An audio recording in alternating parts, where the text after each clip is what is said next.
Muy buenos días, muy buenas tardes, tengan todas y todos ustedes. La siguiente actividad será un conversatorio que estaríamos realizando en torno a los derechos campesinos y lo que tendría que ver con el mercado laboral, las actividades que desarrollan los trabajadores en el campo. Y yo quisiera iniciar señalando, digamos, a partir de lo que establece la propia Declaración de las Naciones Unidas sobre los Derechos Campesinos y de otras personas que trabajan en la zona rural. Yo quisiera empezar destacando tres elementos o señalando tres artículos de la propia declaración, con la idea de ir abriendo, me parece. El primero tiene que ver con el artículo 13º, 13º, que es los derechos al trabajo, ¿sí? Es decir, los campesinos y las personas que trabajan en las zonas rurales tienen derecho al trabajo.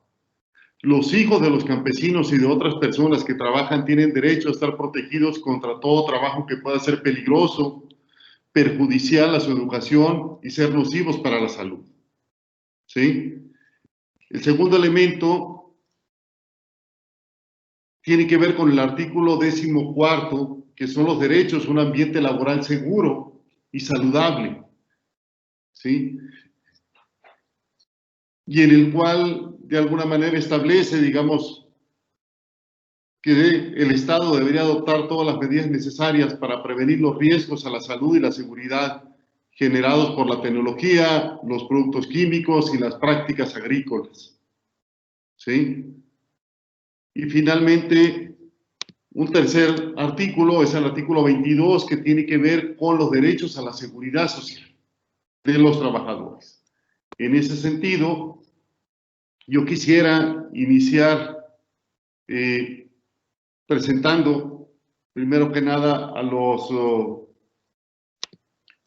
expositores. Estaría el doctor Nicolás Guadalupe Zúñiga Espinosa, de la Universidad Autónoma de Sinaloa, de México, y la licenciada Mauritania Díaz Ramos,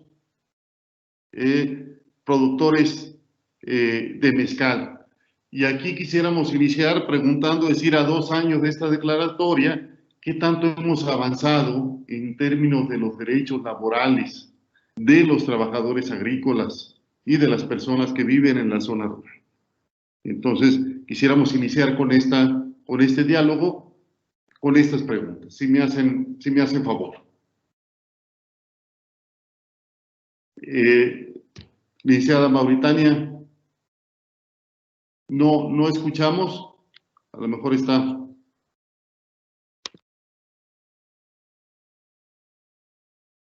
¿Escuchan?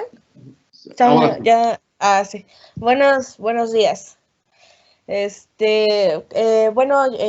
Yo en mi tesis hablo sobre la competencia, intercambio y práctica mercantil de lo que es de Yautepec, Reforma, Oaxaca.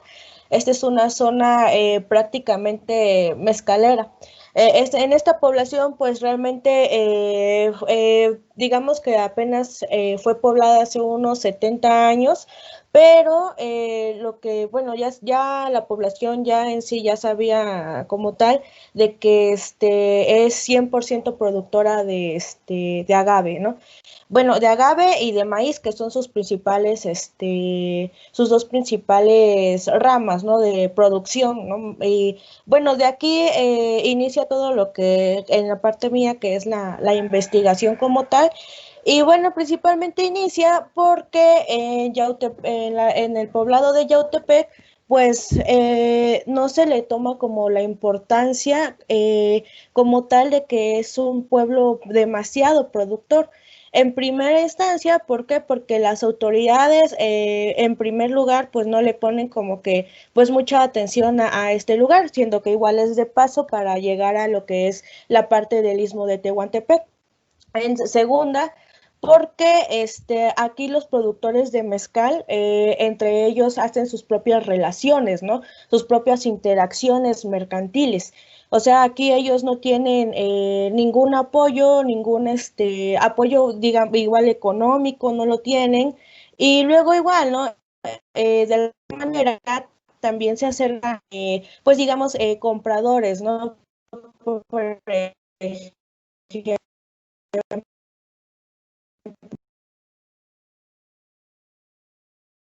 el maguey, pero pues a un precio muy bajo, ¿no? Venden, ¿qué será? El maguey lo van vendiendo como también la planta, ¿no? También esta localidad, pues aquí en los pequeños productores, los comerciantes, pues digamos que hay una competencia, ¿no? Como que de venta entre ellos, pero más competencia con toda lo que es las producciones que sacan grandísimas, por ejemplo, las fábricas de mezcal acá del estado de Oaxaca, ¿no? Entre ellas, pues vamos a mencionar, ¿no? Mezcal Chagoya, igual se conoce por ahí y luego también, bueno, Mezcal Chagoya, o Mezcal Oro de Oaxaca, diferentes tipos de zonas, que diga, bueno, de industrias mezcaleras, ¿no? Y eso que hacen, pues se extiende lo que es a nivel, pues macro, lo que es la producción de mezcal, mientras que pues nuestros productores artesanales, pues eso es a un nivel mínimo, ¿no? Entonces, pues aquí ponen en demasiada competencia que de hecho, o sea, hay hasta divisiones, ¿no? Entre los mismos productores de mezcal artesanal, porque unos dicen, no, pues pues yo la verdad, pues está bien que sobresalgan, pero pues la verdad yo, gracias a esto, a veces no tengo venta, ¿no? Y otros dicen, no, pues la verdad a mí me da lo mismo, yo tengo que hacer mi venta y pues lo tengo, es porque pues de aquí me sustento, ¿no? Para comer, ¿no? Entonces, pues ahí está como esta cuestión de la competencia, ¿no? Y aparte de esto, pues también el Consejo Regulador de Mezcal, pues no les pone, digamos que mucha atención a ellos, en primer lugar, en segunda, porque son excesivos los precios que les ponen para que su mezcal sea, pues digamos que legalizado realmente hasta para eso, ¿no? El precio, por ejemplo, máximo va oscilando a partir de unos 60,000, 70,000 pesos para que pueda, para que el Consejo Regulador pues los pueda legalizar como tal, como ya una marca, ya, o que por ejemplo puedan exponer hasta su producto aquí en la feria de mezcal, ¿no? Aquí de Oaxaca de Juárez, que de hecho, ahorita gracias a esto, de alguna manera, los productores hacen sus propias ferias de mezcal, aunque haya feria de mezcal como tal, la que se hace en la tradicional de la Guelaguetza, ¿no? Entonces, pues aquí ellos pues van ayudando de alguna manera, ¿no?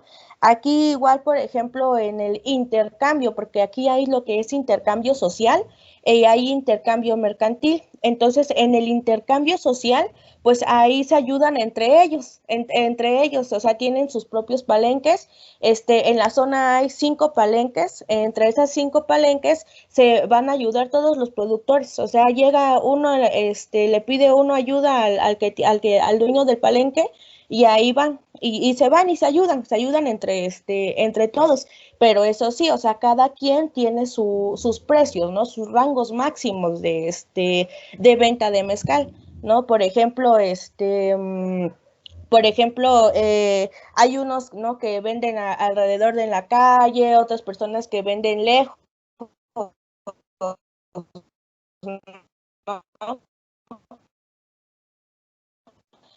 Que pasan ahí es de tajo, pues de que pase todo todos, pues para llegar al istmo de Tehuantepec. Y bueno, entre ellos, o sea, no ponen sus precios, pero sí se van ayudando, ¿no? Igualmente, entre ellos también hay esta cuestión entre familias, ¿no? Cada quien cumple una función. Por ejemplo, el productor de mezcal, pues es obvio, no va a estar sacando el mezcal a plena noche, madrugada, día, y ya de ahí pues viene lo que es la venta de mezcal, ¿no? El propio productor pues tiene que buscar a sus clientes, ¿no? Unos tienen que estar tocando puerta tras puerta, ¿no? Para vender la medida de mezcal, mientras que otros pues lo que hacen es designar a una persona para que ellos les vendan el mezcal. En este caso, pues lo que ahorita en la población es población mayormente vieja. Entonces, a sus jóvenes, o sea, a sus hijos, son los que los ponen a estudiar, pero también son a los que los ponen a vender y van conservando esa tradición porque, por ejemplo, o sea, de entre familiares, entre familias, o sea, siguen esto, ¿no? Por ejemplo, me tocó entrevistar a una familia, la mamá, el papá, los hijos, ¿no? Entonces ya cada quien tiene una función, ¿no? El padre, pues es el padre es el que saca la producción, ¿no? La madre es la que está, la que busca también, la venta, ¿no? Y los hijos son los que, van y venden el producto. Y ya igualmente en la población así es, ¿no? Entonces, en toda la población también así mismo es lo mismo, ¿no? Entonces, bueno, de ahí radica lo que es en esta, pues no, yo agarré lo que es la teoría pues del capital social, ¿no? Entonces, aquí el capital social en este aspecto, pues nos habla, ¿no? Sobre las redes que conforman las sociedades como tal. Y en este caso, pues mi estudio, pues así se van conformando sus redes sociales. Entonces, igual, ¿no? Entre las mismas familias y el mismo pueblo se va conformando. Y ya, ¿no? Entonces, ellos mismos tienen sus propias normas, sus propias reglas, ¿no? Sus normas es de yo te ayudo a que saques en mi palenque el mezcal, pero tú también Eh, ayúdame a que yo Licenciada, pueda, si nos Sí, hace dígame. favor si nos hace favor de explicarnos de manera muy breve, pero ¿en qué consiste el palenque? ¿Qué entendemos por palenque? ¿Qué es? Esta es a lo mejor no es un lenguaje que todo el mundo lo podríamos entender. Entonces, si nos hace una muy breve explicación, ¿qué es un palenque? Por favor. Ah, no sé si me podría repetir, es que se trabó. ¿De qué es Sí, el qué? sí, mencionas que hay un palenque. ¿Qué consiste? Claro. De manera muy breve, ¿qué es un palenque? Gracias. Ya. Bueno, un palenque, el palenque de mezcal es donde hacen, ahora sí que van y se hornea todo lo que es el mezcal como tal. No tiene una pequeña, ¿cómo se dice? Es una fábrica, de hecho porque ahí desde que, por ejemplo, tienen lo que es el alambique, que el alambique es aquel que donde el mezcal comienza su preparación para salir como tal, o sea, la destilación, ¿no? Entonces, se empieza así a parar y a dar como tal, pues salga pues el producto, la materia, ¿no? Bueno, este es un palenque, ¿no? Entonces ahí yo les podría poner una imagen, bueno, no la tengo acá, pero es un lugar grande, tienen de hecho barricas, grandes barricas de madera, que serán que unas como de 3 metros, no, 2 metros, 2 metros, así grandísimas, y ahí es donde echan lo que es el gabazo de mezcal y ya ahí es donde pues está como tal, ¿no? Igualmente bueno, eso es un palenque, ¿no? Donde se hornea el mezcal, donde se hornea el maguey para que salga el mezcal. No sé si esa es la pregunta y Sí, sí, y muchas gracias. ahí esa es la pregunta. Bueno, eso es, ¿no? Entonces, Muchas gracias. Si quiere, vamos a dar la palabra ahora al doctor Nicolás Guadalupe Zúñiga al respecto. Y quisiéramos que si nos puede discutir, digamos, él es de una zona prácticamente productora y utilización de mano de obra rural muy importante. Esa es son la productora más importante del país en términos de hortalizas. ¿Qué podemos, y qué tanto se ha avanzado desde su perspectiva en esta declaración de los derechos campesinos, expresado, digamos, en los jornaleros agrícolas de la zona de Sinaloa?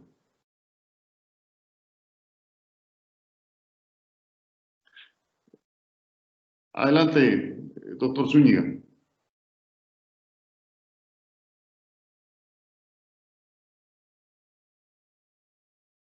No lo escuchamos. Tiene apagado el micrófono.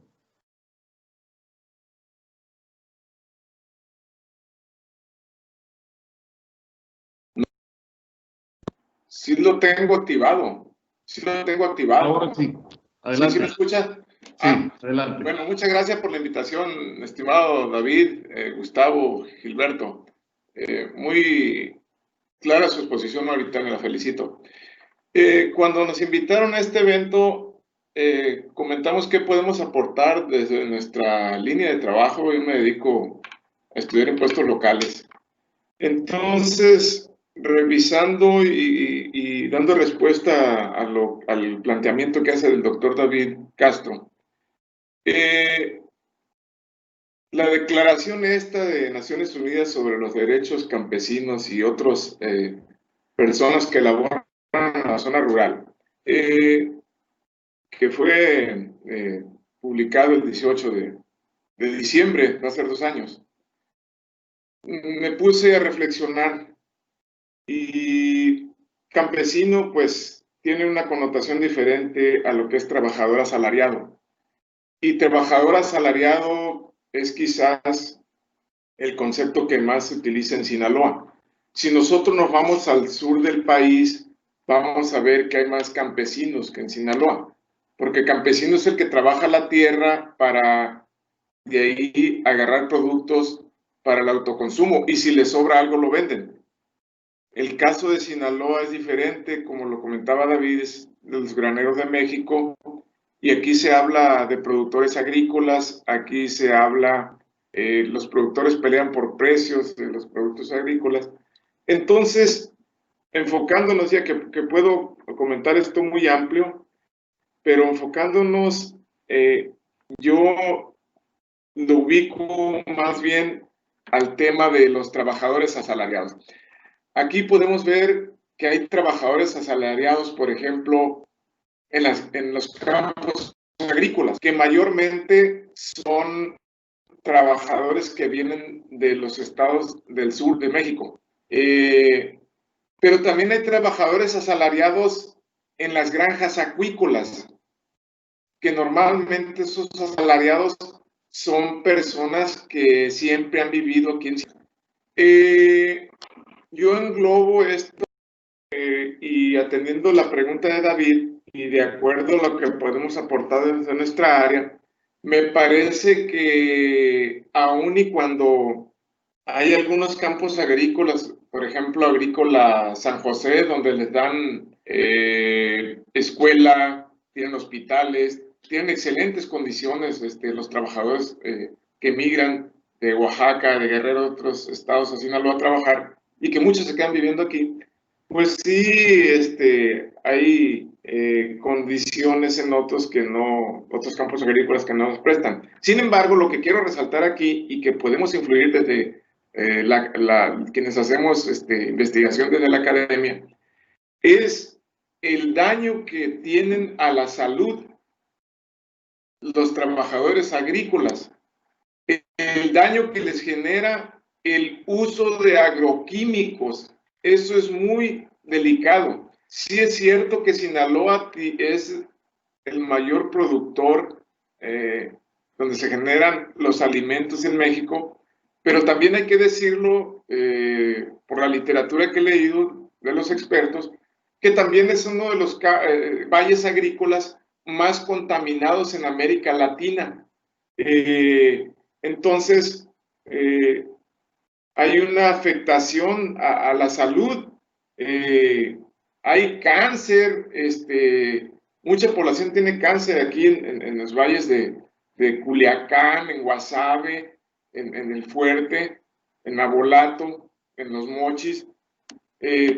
Tanto se dan niños como en jóvenes o en adultos cáncer derivado de uso de agroquímicos. Ha sido muy polémico aquí, por ejemplo, Guasave, voy a citar ese caso, o puedo decirme también cualquier otro.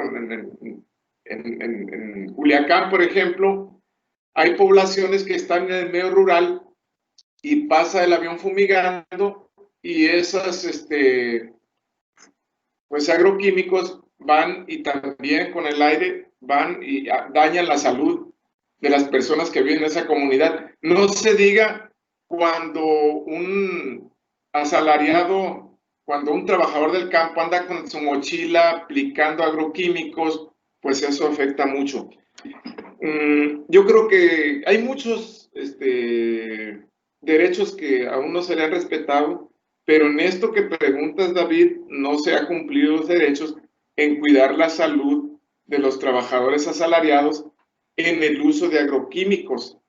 Vemos cosas sencillas, por ejemplo, que alguna persona que vive en una comunidad rural, que vive ahí pegado a las tierras y fumigan con tractor o fumigan con mochila, y vemos que de repente se enfermó alguien que perdió un oído y no necesariamente es y resulta que está ligado a un asunto de contaminación del medio ambiente o una parálisis facial que le haya pegado a una persona. Entonces, si vemos que la fuerza laboral de los trabajadores agrícolas de aquí en Sinaloa tiene un impacto positivo, ¿qué les estamos dando? Entonces aquí para concluir y resumir, quiero primero dos cosas.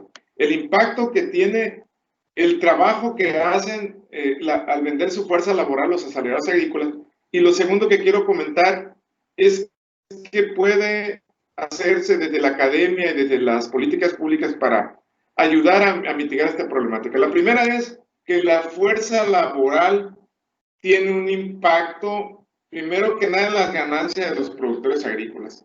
Aquí hay pequeña propiedad, gente que tiene 1000 hectáreas, hay ejidatarios que la pequeña propiedad ya son dueños, propietarios, títulos de propiedad que son parcelas de esos terrenos, y los ejidatarios son, como su nombre lo indica, derechos parcelarios, pero mínimamente tienen de 10 hectáreas. Entonces aquí se habla de productores agrícolas que emplean a asalariados del campo, que vienen a generarle ganancias a los productores agrícolas, que viene, por supuesto, también a tener un impacto positivo hacia la hacienda pública local, porque aquí los gobiernos municipales cobran el impuesto predial rústico sobre la producción agrícola que sale del campo, sobre cuánto se produjo de maíz, garbanzo, frijol, se cobra una tasa y hay un beneficio de trabajo. También hay un impacto para las economías locales cuando hay la generación de esa producción, más compra de tractores, más compra de trilladoras, compra de automóviles, compra de comercio. Pero, ¿qué externalidad negativa estamos generando? La salud. ¿Quién se preocupa por la salud en este valle agrícola que está muy contaminado? Entonces ahí me voy a lo segundo.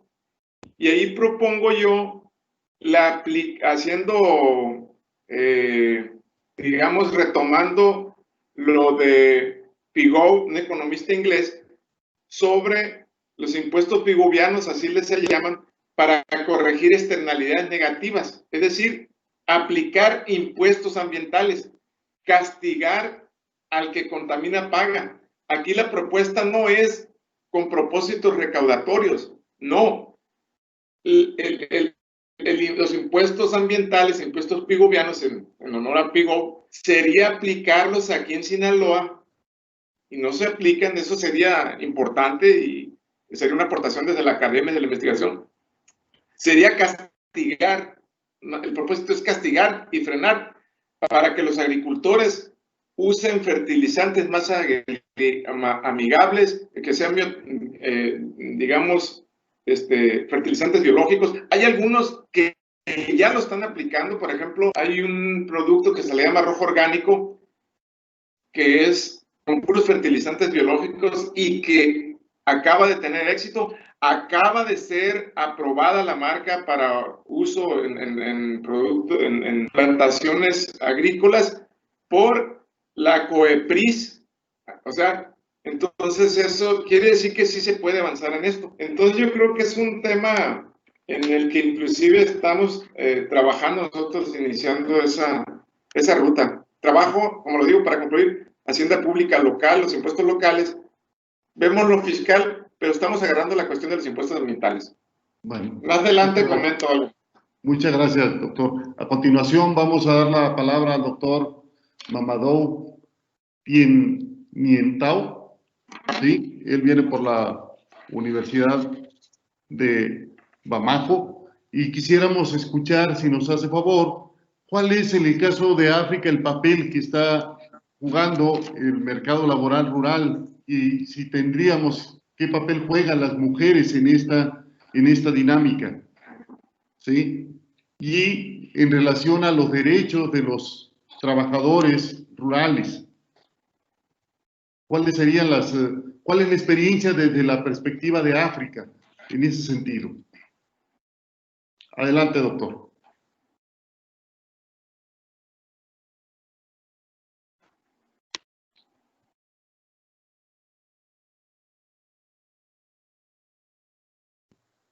Tiene apagado su micrófono.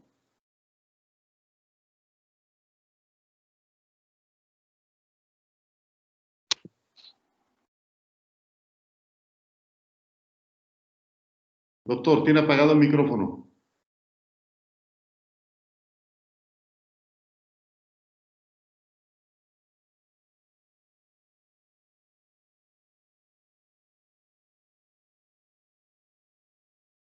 Doctor, ¿nos escucha?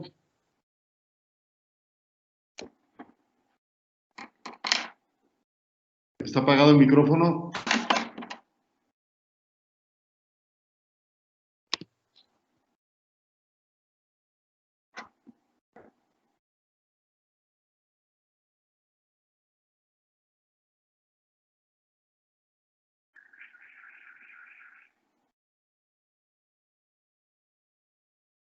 ¿Sí?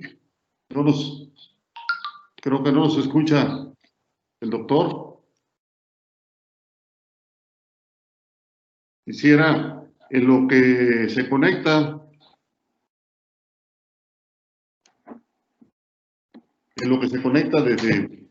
desde África.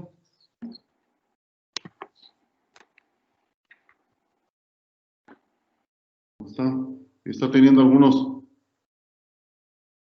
problemas con la conexión. Yo quisiera retomar el caso que lo menciona el doctor Zúñiga.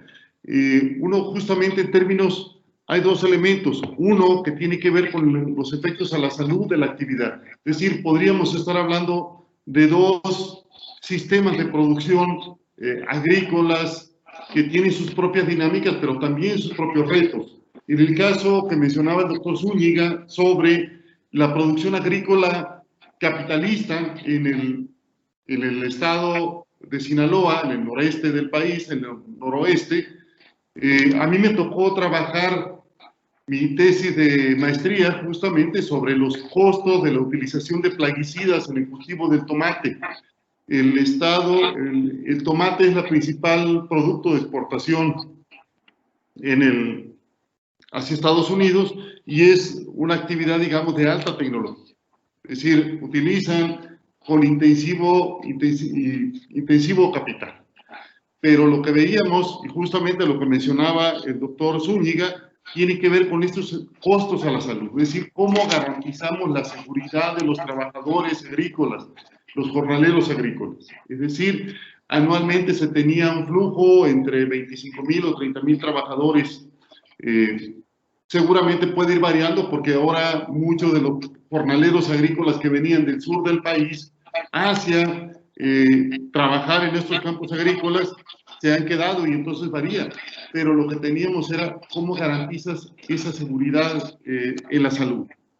Y seguramente para el caso de España me tocó escuchar también algunas experiencias o lo que sucedía en los campos agrícolas en el Ejido, creo que es en Murcia, y si estoy equivocado, pero también me gustaría escuchar la experiencia en términos de esta seguridad, en seguridad laboral de los trabajadores agrícolas, en estos campos que tienen, digamos, caracterizados por una intensificación del capital y una orientación de altos niveles de productividad, pero que tienen, digamos, costos asociados, costos a la salud para los trabajadores y estas externalidades que no son capturadas.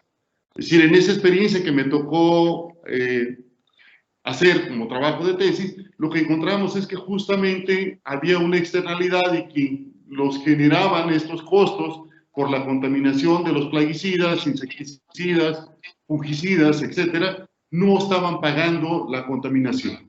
Es decir, buena parte de esta contaminación era pagada por la salud de los trabajadores a través de las intoxicaciones y que se reflejaba tanto en intoxicaciones como problemas de anencefalia, cáncer, etcétera. Pero también había una contaminación al suelo y también estaba impactando sobre otros sectores, como podría ser las propias bahías o la producción pesquera. Estudios que mencionaban, digamos, en esta dinámica. En ese sentido, me parece, digamos, que ese es uno de los grandes retos. En el otro caso, podríamos hablar de la agricultura tradicional y cómo la insuficiencia del propio mercado está siendo insuficiente, que a través de la producción de los productores de pequeña escala puedan sobrevivir y obtener los recursos suficientes para satisfacer sus necesidades. Y en ese sentido, la necesidad de buscar fuentes alternativas a lo complementario. Es decir, los ingresos de los trabajadores, no solo de los trabajadores agrícolas, no solo dependen de la producción, porque no te garantizan los precios de garantía y además las superficies, de tal manera que tienen que realizar actividades complementarias, ¿sí? Y esto, ¿cómo se da? O esta diversificación de las actividades agrícolas de los trabajadores. ¿Sí? Esto me parece que son dos dinámicas diferentes que tendrían que estarse discutiendo. Finalmente, otro de los elementos, es decir, que se puede plantear es este proceso de transición demográfica. En el caso de México y seguramente en algunos otros países o en muchos otros países, si no es la generalidad, hay un proceso de envejecimiento. Un envejecimiento y que tiene que buscar un recambio generacional, que los jóvenes inserten al mercado laboral en las zonas rurales y que efectivamente sea una alternativa viable en términos de su desarrollo profesional y puedan disponer de los recursos suficientes. Y la otra es cómo garantizan la seguridad social de estos jornaleros agrícolas que llegaron a un nivel, a una edad en la cual ya tienen que retirarse y sin embargo no cuentan con los recursos suficientes para disponer de una jubilación o una vejez digna. Es decir, cómo dar respuesta a estos retos. Es decir, cómo logramos efectivamente que los trabajadores agrícolas, los trabajadores de las zonas rurales puedan disponer de esta seguridad social que lo establece, digamos, esta declaración. Abrimos la sesión para preguntas, intervención. No sé si alguien más quiera comentar al respecto. Sí, adelante. Alguien, si quieran hacer, digamos, algún comentario al respecto. Yo quisiera comentar también, perdón, en el caso que nos planteaba la licenciada Mauritania, es decir, el mezcal se está convirtiendo, ha pasado, si bien es parte de la cultura del pueblo de Oaxaca y de muchos otros pueblos de México, así como el tequila, como puede ser el sotol, en el caso del norte de México también, y se está poniendo de moda a nivel internacional. Es decir, es una bebida que cada vez encuentra, digamos, mayor presencia.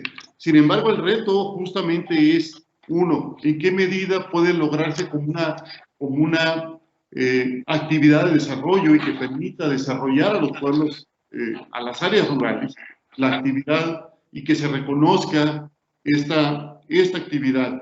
Una, que permita ser una fuente de desarrollo para los jóvenes, ¿sí? ¿Y qué tanta demanda de mano de obra se puede tener? A mí me gustaría si la licenciada Mauritaria nos puede comentar. Y los retos que implica la comercialización de la producción de mezcal, justamente. Es decir, en qué medida, cómo lograr que estas bondades que tiene el mezcal, esta internacionalización del propio mezcal no termine cayendo en los canales de la comercialización internacional o las cadenas internacionales, y que los resultados o con los beneficios de esto no se reflejen, perdón, en los productores agrícolas. Es decir, ¿en qué medida esto, qué experiencia nos puede contar al respecto? Ya, bueno, la cuestión es de que, por ejemplo, en lo que me dice, reconocer la fuente de desarrollo, ¿no? De los productores de mezcal, ¿no? Ahorita, bueno, su fuente de desarrollo, pues totalmente es el maguey como tal, ¿no? Que el maguey crece, que será alrededor de 5 a 10 años, entonces tienen que esperar demasiado tiempo para pues para su producción como tal, ¿no? Y aparte de eso, pues ahorita lo que están haciendo realmente ahorita la población, sí, los pobladores, están dejándole la tradición a sus hijos.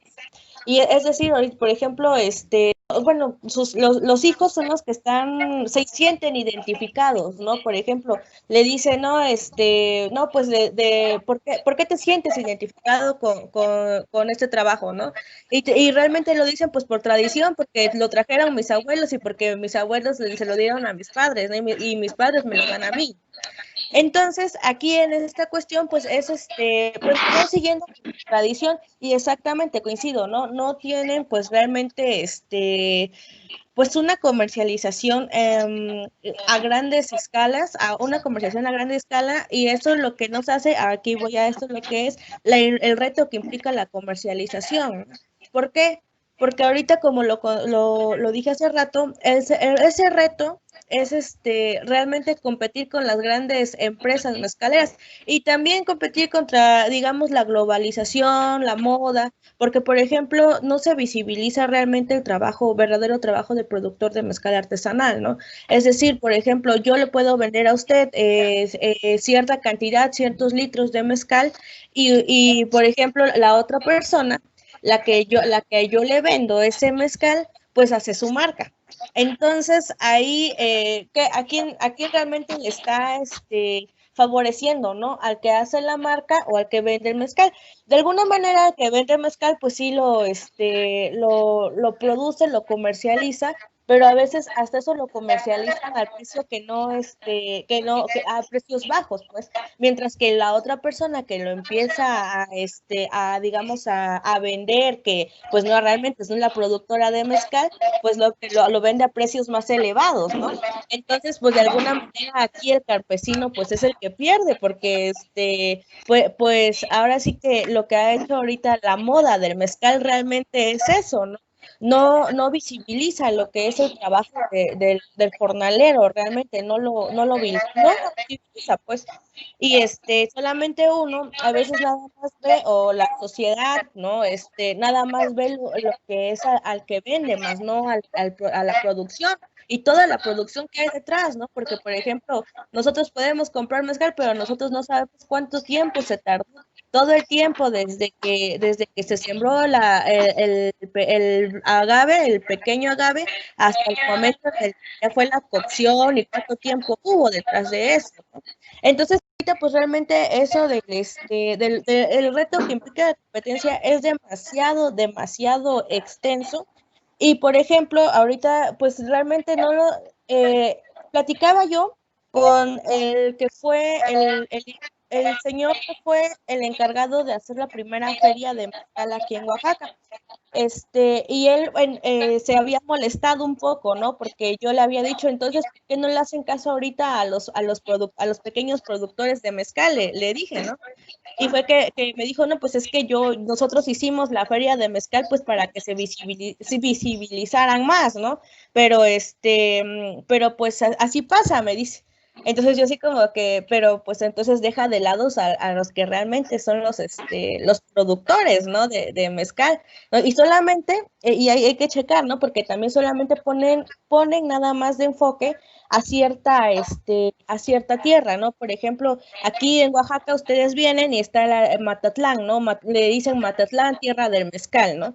Pero realmente hasta eso la tierra, ahí ya están sobreexplotando demasiado lo que es el maguey, el mezcal, ya venden algunas adulteraciones también, y en otras poblaciones, por ejemplo, ¿no? Que es ya sea la Sierra Sur, en la Sierra Sur es donde está Yautepec Reforma. Entonces, ahí todos esos poblados son de mero producción de mezcal. Todo lo que es casi la parte de la Sierra Sur es producción de mezcal. Pero pues no les hacen caso, ¿no? Entonces, ellos pues no venden adulteraciones, ¿no? Sino que venden pues realmente el mezcal como tal, ¿no? La comercialización internacional igualmente, ¿no? Vienen artistas, vienen personas aquí realmente a este pueblo, pues a comprar mezcal realmente, pero pues no les dan tampoco digamos que el debido nombre o debido reconocimiento a los productores igual de mezcal artesanal, no lo hay, pues. Entonces, ahorita eso está sufriendo ahorita ahorita los productores, pues, porque, por ejemplo, igual, ¿no? Como se puso de moda, entonces también eleva los precios. Entonces, Bueno, ese es uno de realmente, los retos que se tienen, así es. licenciada, en términos de decir cómo lograr efectivamente, digamos, esos retos que debe tener y aprovechar esas oportunidades que puede generar el mezcal como alternativa de Sí, desarrollo.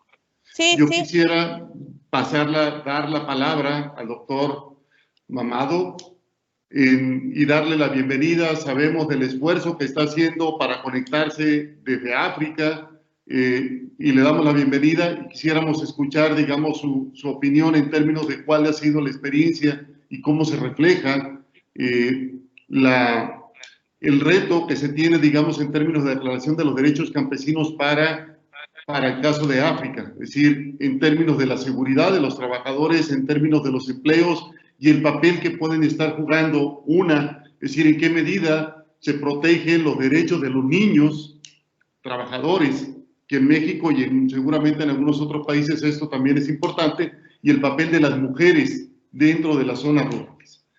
Adelante, doctor.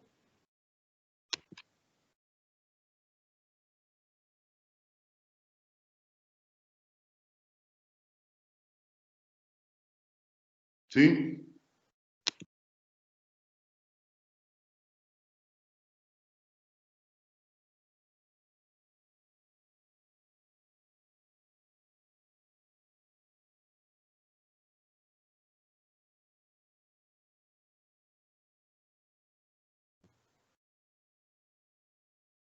Adelante, no lo escuchamos.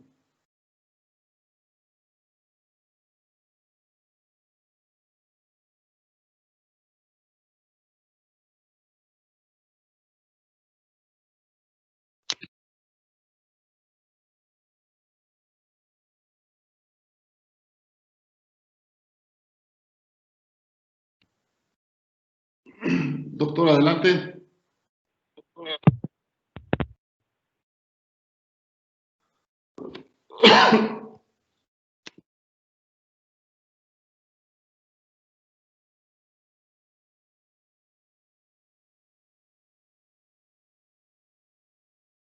Ahora sí, ¿me escucha? Sí, adelante, adelante.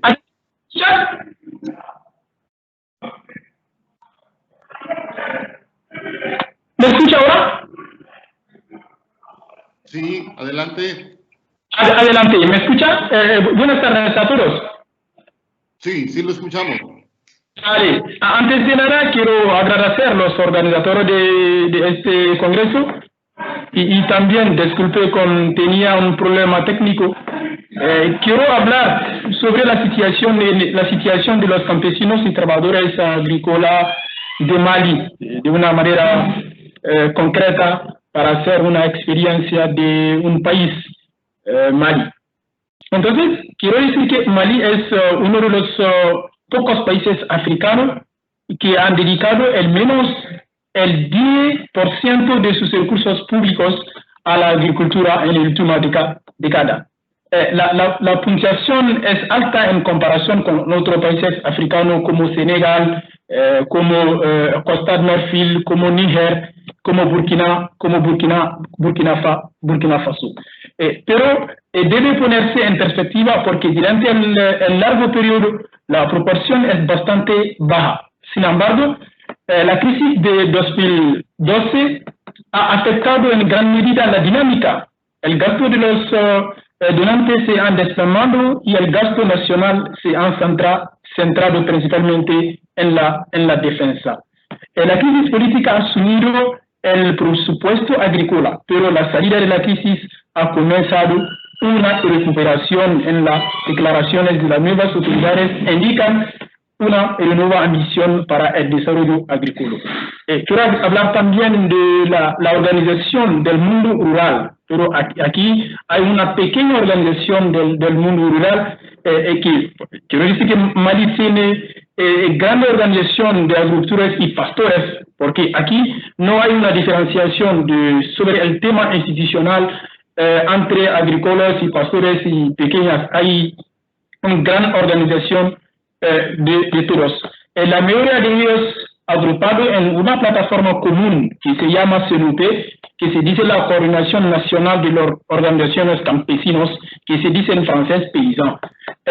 Los creadores a veces están representados en organizaciones de agricultores, a veces representados en organizaciones específicas. Las cámaras de la agricultura son importantes en este país y la APECAM, pero hay la gran organización se llama APECAM, Asamblea Permanente de las Cámaras de Agricultura en Mali, que es importante, es el interlocutor oficial del Estado, sino el interlocutor entre los agricultores, los campesinos y trabajadores y el Estado. Las autoridades han iniciado los esfuerzos para estructurar a los interprofesionales. Actualmente, solo hay una licencia funcional interprofesional, la del algodón, porque la cultura del algodón es más desarrollada en Mali.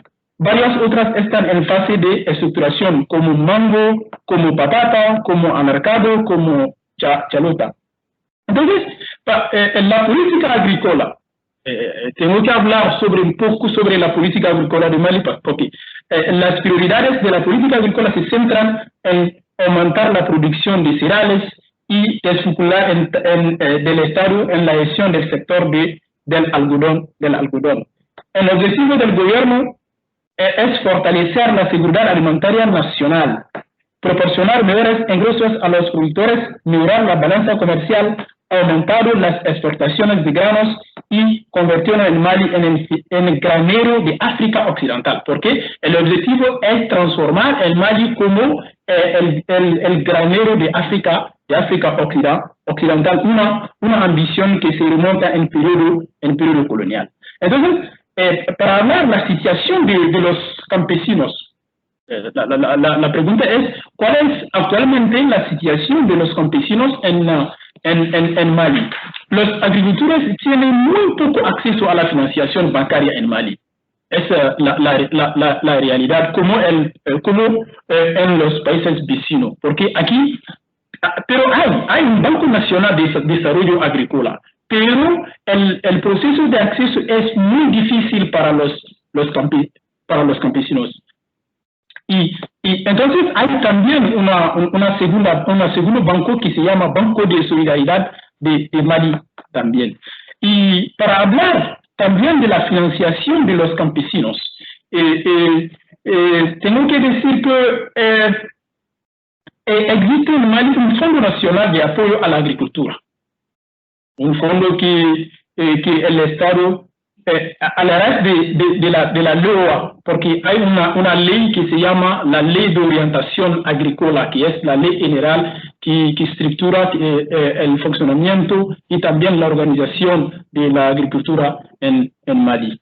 El gobierno estableció un Fondo Nacional de Apoyo en 2010. Solo está empezado a funcionar y actualmente tiene un propósito limitado, pero no hay. Se supone que este fondo debe ser abundante para el Estado, sus socios técnicos y financieros, las comunidades y las organizaciones de productores. Deberá reducir los tipos de interés de los préstamos concedidos a los actores de los sectores agrícola y ganadero y asegurar a los bancos y instituciones de microfinanzas responsables de distribuir préstamos en zona rural. Y entonces, para hablar un poco sobre la política de protección social contra el hambre, la política de protección de las mujeres y de los niños, de una manera general de la población vulnerable. Mali fue uno de los primeros estados de África Occidental en poner en marcha una política de protección social en 2002. Dando que la tasa de pobreza sigue siendo muy alta en Mali, casi 50% de la población es pobre, y que la inseguridad alimentaria es crónica, porque 25% de la población sufre la familia. Y también se han tomado nuevas medidas en el registro de protección social. Ese es un comienzo, ya que hay numerosos de la población no se ve afectada por ningún sistema de protección, porque no hay el sistema de protección es como se dice, no funciona verdadero, porque hay un sistema de protección social por los funcionarios, pero por los campesinos y los trabajadores del mundo rural no hay un sistema. El Estado cuenta con una amplia gama de instrumentos. Primero, la distribución de alimentos, venta a precios moderados y también cerrar también las fronteras. La transferencia de efectivo han existido durante mucho tiempo, pero a pequeña escala y por la general en el contexto de respecto a crisis humanitarias. Estas acciones son principalmente obra de organizaciones no gubernamentales o programas de emergencia. Y realmente opera en ramas diversos. La ambición de las nuevas políticas de protección social es hacer que las redes de seguridad social sean más predecibles, más masivas y más integradas con las políticas nacionales. Se le dedica un propósito grande y de rápido crecimiento. Muchas gracias. Muchas gracias, doctor. Pues sin duda, digamos, esto nos permite... por mi español, yo hablo español de la calle, no español académico, discúlpame. No, muy bien, se expresa muy bien, muchas gracias, felicidades, y agradezco el esfuerzo por la conexión y participar en este diálogo. Muchas gracias. Continuamos, y yo quisiera, hay una pregunta que le hacen al doctor Nicolás Zúñiga,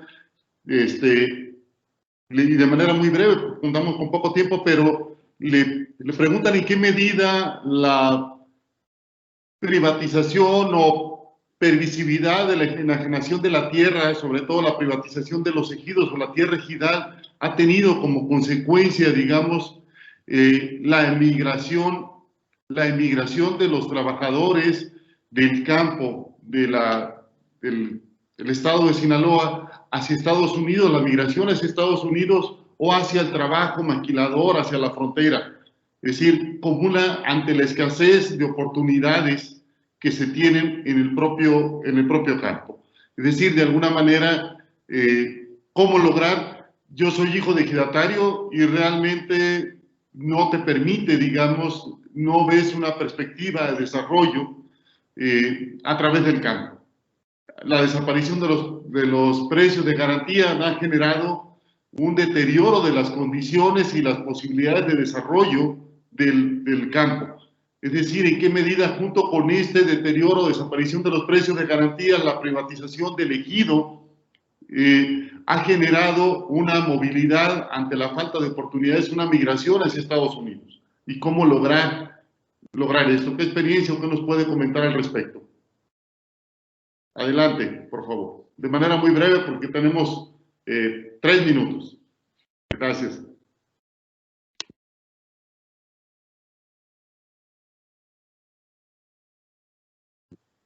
Adelante, doctor Zúñiga. Tiene apagado el micrófono.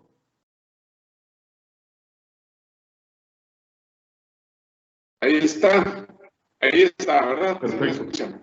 Sí, adelante.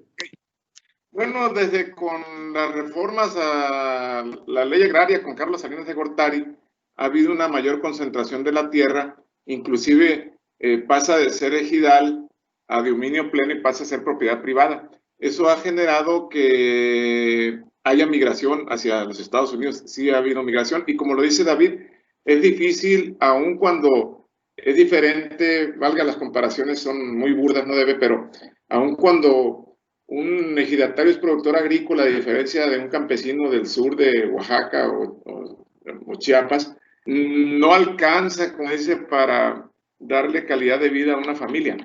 Creo que aquí sí ha habido una migración, pero también debo decirles, tengo un amigo mío que se fue a trabajar, se va temporalmente a Estados Unidos. Eso nos afecta también. ¿En qué sentido? Por ejemplo, el litro de diésel aquí está a 21 pesos. El litro de diésel en Estados Unidos, en Texas, convertido a peso mexicano, está a 10 pesos, o sea, a más bajo de la mitad. Entonces, la sugerencia aquí es que no vemos un gobierno hasta hoy, los pasados, pública para el campo, para arraigar a las personas ahí, para arraigarlas para que mantengan su empleo y para que pues siga siendo el maíz y otros productos. Creo que hace falta un mayor apoyo, diseñar políticas públicas para el sector rural, más en estos tiempos de pandemia, que ahora se le está dando más. Ahora estamos volteando la mirada hacia las zonas rurales, porque son precisamente las zonas rurales de donde salen los alimentos para los que viven en la ciudad y también en el medio rural. Hay mucho que comentar, hasta ahí la dejo. Nomás decir que preocupación por el COVID, por la vacuna, cuando salga, pues qué bueno, a la salud por el uso de agroquímicos a los trabajadores agrícolas. Entonces, ahí la dejo. Muchas gracias, doctor Zúñiga. Pues finalmente yo quisiera agradecer a cada uno de los panelistas. Creo que comentaristas nos han presentado diferentes escenarios de los retos que